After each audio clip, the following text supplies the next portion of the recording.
Good evening. You are very welcome to our third Lenten session of our programme. During this programme, we have endeavoured, through using Martina Lehan's book Trellis for the Soul, we have endeavoured to build and to capture the gifts of purpose, balance, creativity, resilience and stillness. These are the gifts that will cling to our trellis. This evening, I would like to encourage and invite you to develop the attitude of gratitude. The attitude of gratitude we have here on the trellis. Developing an attitude of gratitude will certainly lend to purpose. It will certainly give us resilience.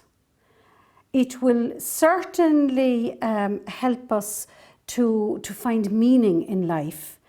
And it will give a balance between the inner and the outer world. So let's look at the attitude of gratitude.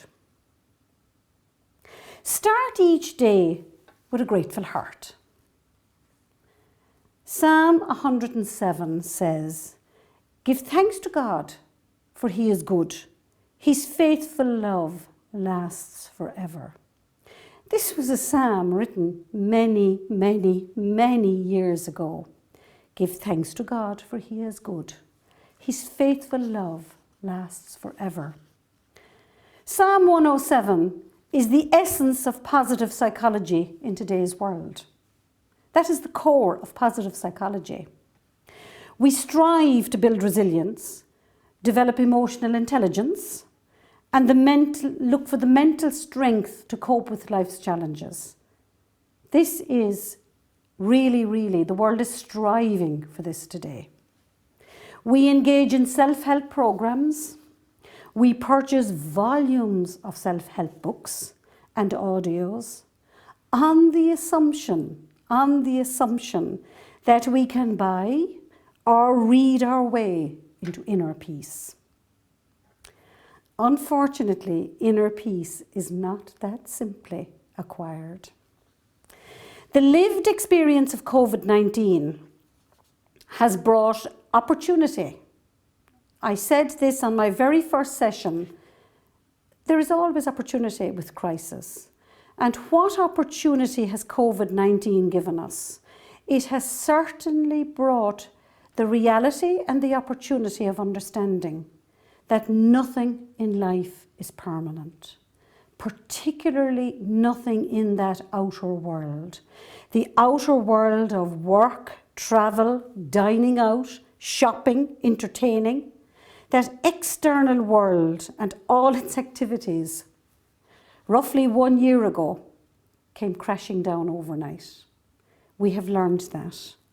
We discovered a big imbalance between our inner world and our outer world. Our inner world is what gives us resilience. Our inner world is what helps us to sustain when all else have fallen apart. We suddenly discovered that big imbalance between the inner world and the outer world. Hence this programme, I am really encouraging people, try to create that balance again. When we talk about balance, we talk about holistic. Something must be holistic. What are we trying to balance? We're talking about a balance between physical, mental, social and spiritual well-being are the factors in our lives. I would like to use an alternative set of factors in this particular session. I would like to say that our well-being is very much dependent on wellness of our body, wellness of our heart, wellness of our mind and wellness of our spirit. Wellness of the body, yes, I'm not going to deal with it. That's the role of diet, rest, exercise. They all play the predominant factors in wellness of the body. Wellness of the heart. The first time I read about wellness of the body and wellness of the heart, being a healthcare worker, probably, my first instinct was, why are we singling out the heart? The heart is an organ of the body. The heart is where relationships are made through the feelings and emotions of kindness, compassion, patience, and gratitude. So the heart has a far greater influence on our lives than just pumping blood. We associate the heart with feeling and emotion, and feeling and emotion can greatly influence our lives. So the heart, relationships are made there, or relationships can be broken. They are broken through feelings and emotions of anger, revenge, unforgiveness, greed, and ingratitude. Then we look at the mind, wellness of the mind, because wellness of the mind has a huge influence on wellness of the heart. So how does the mind influence the heart? The mind is where all thought processes begin. Thoughts can be habitual. Thought patterns are habitual. So we think and think and think. We tend to have the same patterns of thinking all of the time. Our thought patterns become our attitudes, and our attitudes become our bias. And very often our thoughts and our attitudes and our bias shapes our behaviour. So ultimately, we become what we think. We become that person if we think about it long enough and hard enough and often enough. We become the person we think. If we have angry thoughts, we feel angry. We become emotionally angry. The emotion of anger will drive our behaviour. Then we speak with anger and we will act with anger. Wellness of the spirit. Wellness of the spirit has been remarkably ignored. And certainly we have seen, during COVID particularly, very little reserves in wellness of the spirit. Wellness of the spirit, how can I define wellness of the spirit? If the spirit is well, then we are part of the kingdom of God. We are playing our role in discipleship if we have wellness of the spirit, because we are doing what the gospel truly asks us to do. And certainly, if we are doing what the gospel asks us to do, our relationships will be driven by the attitudes of the heart, which are kindness, compassion, patience, and gratitude. In this particular session, I would like to look at just the attitude of gratitude. Last week, we looked at compassion and kindness. This evening, I would very much like to look at gratitude. Gratitude is an attitude of the heart. It's an attitude of positive well-being, very much of positive well-being. It's a place where the thought process operates from a place of abundance instead of scarcity. And that really is, what does that mean? It's the glass half full as opposed to the glass half empty. Melody Beattie puts it beautifully when she says, gratitude unlocks the fullness of life. It unlocks the fullness of life. It turns what we have into enough and more. It turns denial into acceptance, chaos into order, and confusion to clarity. Isn't that some gift? If we could just understand that we have enough, that we have acceptance, and that we have clarity.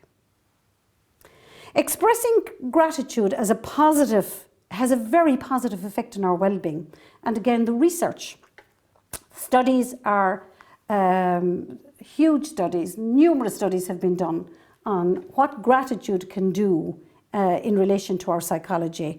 Studies show that if you express gratitude, it raises your happiness by 25%. And just remember, you're not giving anything. You're just feeling grateful yourself.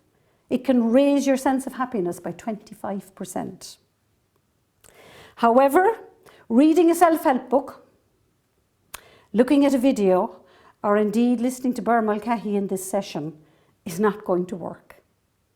Developing an attitude of gratitude takes practice, it takes perseverance, and it takes patience. Cultivating the attitude of gratitude where grateful thoughts generate grateful feeling and grateful emotion, which in turn will become habitual. So it becomes a pattern of the way we think, it becomes a pattern in the way we feel, and it becomes a pattern in the way we act. It takes time. A grateful person certainly becomes a much, much happier person. Just like in Luke's Gospel, remember the one leper, 1 out of 10 came back to say thank you. So life as we know it today does not encourage our thoughts of gratitude. It is something which is very stifled in today's society. Our society promotes a sense of entitlement. We are entitled to. And such thoughts stifle even the smallest feeling of gratitude. If I feel entitled, I stifle gratitude. Now, certainly, yes, it is okay to have a sense of entitlement, but go back to the gift on the trellis. There needs to be a balance between entitlement and feeling grateful. But if we're constantly feeling a sense of entitlement, we will certainly stifle the feeling of gratitude. Our sense of entitlement in today's world is also accompanied by this need for instant gratification. I feel entitled to, and I feel entitled to it now. Everything is instant, and we call everything instant. We talk about the instant coffee. We talk, everything has to be now. We don't even take the time to write a letter. We send an email. It's much faster to send the email. It's more instant. So everything has speeded up. I can remember one evening talking to my children, who are now, thankfully, young adults, all in their 20s, and we spoke about immediate gratification. And the example I used was, you know, when you want to speak to one of your friends, you pick up a mobile phone and you do it. And you get impatient if they don't answer straight away, and you get impatient if they're not available.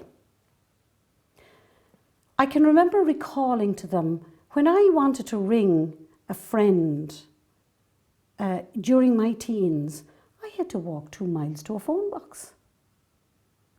I had to have an appropriate number of coins. And then we had the hassle of button A and button B. They thought I was from another planet and another age. But walking the 2 miles, getting the coins, and pressing button A and button B certainly gave me a great sense of gratitude when I eventually got through to somebody to talk to them. It certainly created a sense of patience in me. So I'm not saying for one moment that we should go back to the dark ages of button A, button B, but we do need to understand that the technological world that we live in right now can stifle our sense of gratitude because it is so instant, and it is certainly feeding our need for immediate gratification. If this becomes a habitual way of thinking, I want it now, and I deserve it now, it will drive our feelings, and certainly gratitude takes a back step. If you're a person that's driven by those traits, can you just visualize the behaviours of a person that wants it and wants it now? Can you just visualize that person? Can you just visualize the words they might use? I'm sure you know some of them. They're not really a nice person, are they? They become a very toxic individual to be around. They become a very demanding person to be around. May I invite you this season of Lent to cultivate and strengthen your attitude of gratitude. Small, frequent, habitual steps will do it for you. It takes practice, it takes perseverance, and it takes a little patience. How might you do it? I'm going to give it to you in 4 steps. The first step, start each day with the words of the Psalm 107. Give thanks to God, for he is good. His faithful love lasts forever. Just imagine waking in the morning and the very first words on your lips, the very first thought in your head, regardless of what the weather is like. Give thanks to God, for he is good. His faithful love lasts forever. Just 3 times. Allow it to become a habitual practice. Once you have quoted the psalm 3 times, try to identify 3 things you're grateful for as you start today. 3 things as you wake up. Regardless of how bad a day it is, there must be 3 things in your life that you're grateful for. Grateful to be alive, grateful for something that's grateful for the bed you had to sleep in, grateful for the food that you're going to eat for your breakfast. There are very little things that we just totally take for granted that others don't have. And this creates the mindset of gratitude as we start the day. Start the day as you aim to continue. Step 2, get into the habit of expressing gratitude. Watch how surprised people are when you say thank you. When you say thank you to people in the supermarket. I can remember last Christmas, I did a little study of my own and I stood in a very long queue and I just decided I would look at the people in front of me. Because things are going through this till and it's blip, blip, blip, that's all we hear. There was a very small percentage of people even said hello or had any conversation with the person in the till. And very few people, as I observed, said thank you. Just watch people's reaction when you say thank you, because right now they don't expect it anymore, because they don't get it. They will be particularly surprised if it's a new habit of yours. Try, if you're making it habitual, mean it. Mean it from your heart. When people do something for you, mean it from your heart, because if you don't mean it, you won't feel it. And just remember, your thoughts must generate your feelings, and your feelings will generate your emotions, which will direct your behaviours. So truly mean it.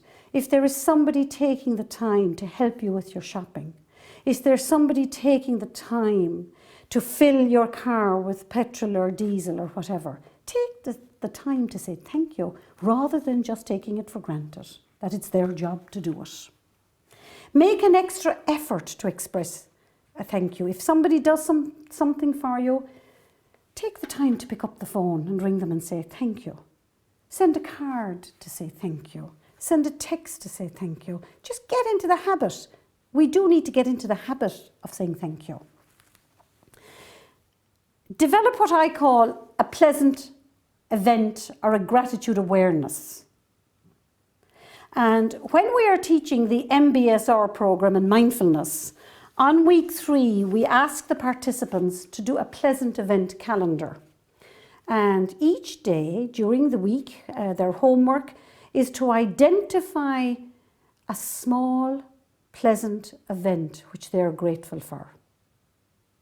And I do clearly point out to them, it's not winning the lotto. It's something small and pleasant in a given day. And when they come back the following week, we talk about it and we say, well, tell us about what is the event? And they explain what it was. And I asked them, well, how did that make you feel? What thoughts came into your head when you picked that up? How did it make you feel? What emotion came from it? And they find it truly amazing that the smallest things in life make them feel grateful. I would say that COVID has done that right now. People are hearing birds that they never heard before. People are enjoying walking, and they never enjoyed walking before. So many people are enjoying a fine day. A pleasant awareness really requires concentration and focus. There are things in your life every day that you are taking for granted. The phone call from a friend, a fine day, a cup of coffee. Lots and lots of things are in your day that you're right now taking for granted. If you start picking these up, you will certainly feel the sense of gratitude. Step 4, before you sleep at night, close your day with gratitude. Close your day the way you opened your day.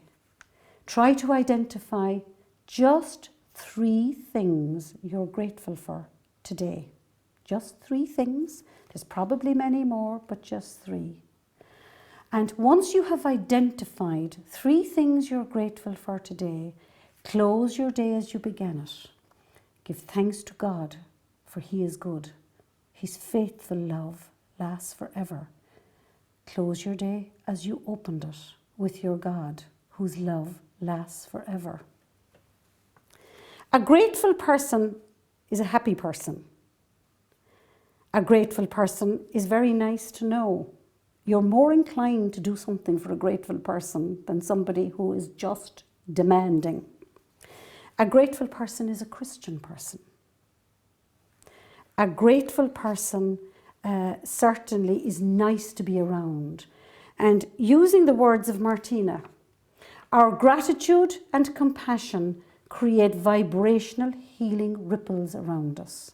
Just stay with those words for a few moments. Our gratitude and our compassion, they are the 2 attitudes I am asking you to build during this Lent. If you can build them, just think of creating vibrational healing ripples around you. And my God, how our world and our community needs vibrational healing ripples around us right now. Enjoy cultivating your attitude of gratitude.